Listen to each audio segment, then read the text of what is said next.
Bahaya pejabat Israel akui negaranya krisis mendalam.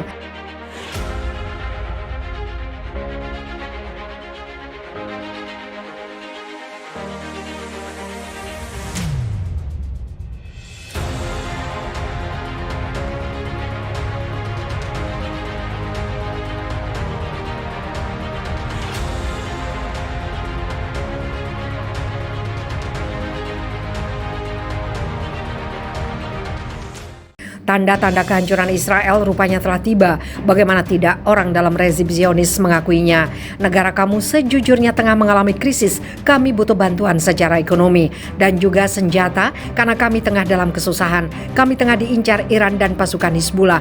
Rusia juga berada bersama Palestina. Amerika terlalu konsen terhadap Palestina hingga ini membuat kami tertinggal tanpa bantuan.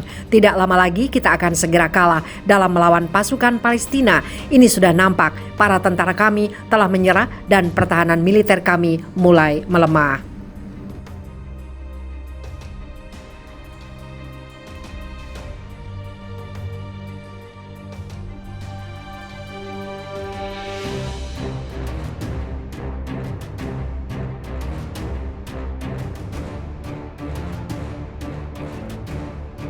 Seorang mantan tentara Israel melukiskan gambaran mengerikan tentang cara kerja tentara Israel. Hal ini memberikan pukulan terhadap narasinya sebagai kekuatan tegak moral. Beberapa mantan tentara Israel tampil di depan umum untuk mengungkap kejahatan yang dilakukan oleh militer Israel. Untuk diketahui, dalam masyarakat Israel, diam tentang kekerasan apartheid adalah norma. Berbicara adalah jalan cepat menuju stigma dan pengucilan. Organisasi yang didirikan oleh veteran seperti Breaking the Silence menyediakan platform bagi mantan tentara Israel untuk berbicara secara anonim tentang kejahatan yang menjadi bagian atau saksi mereka. LSM terkenal telah mengumpulkan banyak kesaksian dari orang Palestina dan Israel yang merinci kekerasan yang suram dan berlebihan terhadap warga sipil, pemboman tanpa pandang bulu, dan kekerasan apartheid. Breaking the Silence pertama kali menarik perhatian publik setelah mempublikasikan wawancara dengan tentara Israel yang berpartisipasi dalam perang tahun 2014 di Gaza. Untuk diketahui, perang tahun 2014 tersebut menewaskan 2.104 warga Palestina, termasuk 1.462 warga sipil. 495 diantaranya adalah anak-anak dan 253 wanita.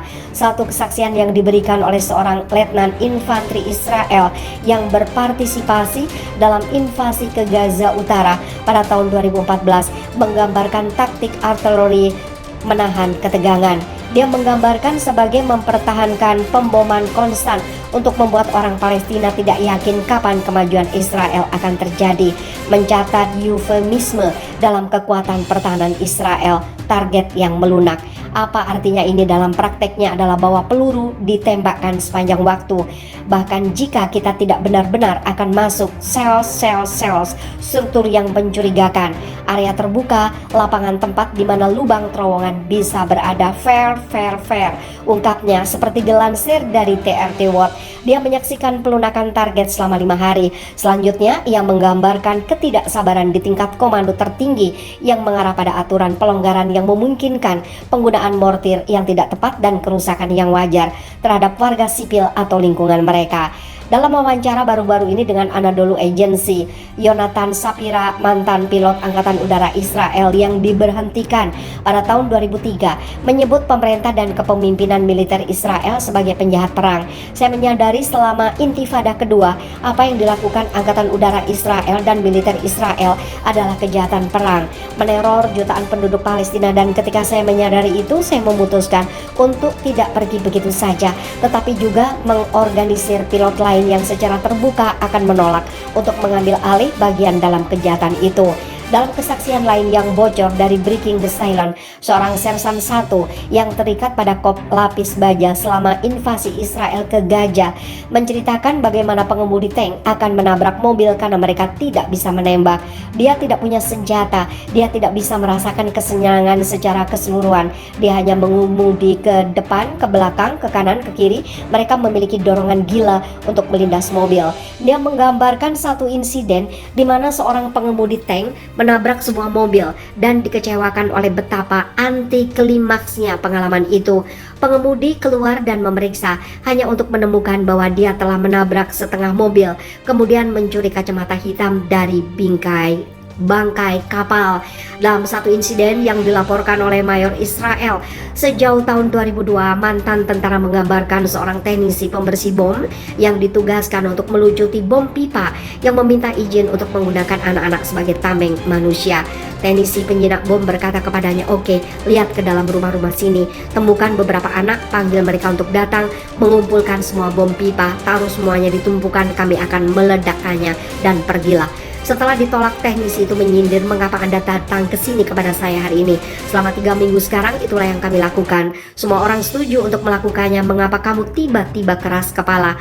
Mayor menyatat bahwa sebagai seorang prajurit yang membawa senjata, warga sipil tidak diminta tetapi diperintahkan untuk melakukan ini.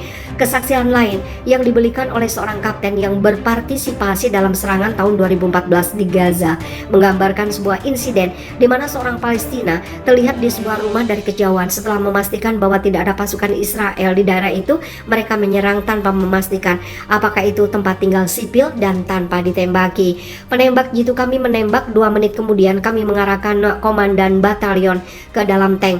Mereka meleset dengan cangkang pertama. Saya tidak tahu di mana itu menabrak, itu melewati rumah. Mereka memukul dengan peluru kedua dan ketiga." Kapten menjelaskan aturan keterlibatan yang tidak ditentukan. "Jelas bahwa jika bukan pasukan kami di sana, kami harus menembak." Seorang sersan 1 yang bertugas dengan pasukan terjun payung Israel di Nablus menjelaskan pengalaman bertindak atas perintah mendobrak masuk ke rumah-rumah Palestina berulang kali. Seorang sersan 1 yang tergabung dalam Korps Teknik Pasukan Pertahanan Israel mengambil bagian dalam invasi darat tahun 2014 ke Gaza terkait penembakan tanpa pandang bulu. Gambar yang dilukis oleh mantan tentara Israel yang telah mengambil sikap menentang pendirian militer Israel dan kebijakan apartheid menunjukkan gangguan dalam legalitas perintah yang sering dibenarkan atas nama keamanan nasional. Pada tanggal 13 April, seorang tentara Israel membakar dirinya sendiri karena tekanan psikologis yang ekstrim. Berbicara akan hukum, sebuah kelompok yang memantau LSM bernama Atkan mengajukan petisi hukum ke Pengadilan Tinggi Israel untuk menentang Breaking the Silence. Petisi ini dibuat atas nama sejumlah komandan dan jenderal senior IDF untuk Badan Hukum Palestina mencoba mendakwa penjahat perang Israel. Keamanan nasional sering digunakan sebagai dalih untuk menghindari pengungkapan catatan militer.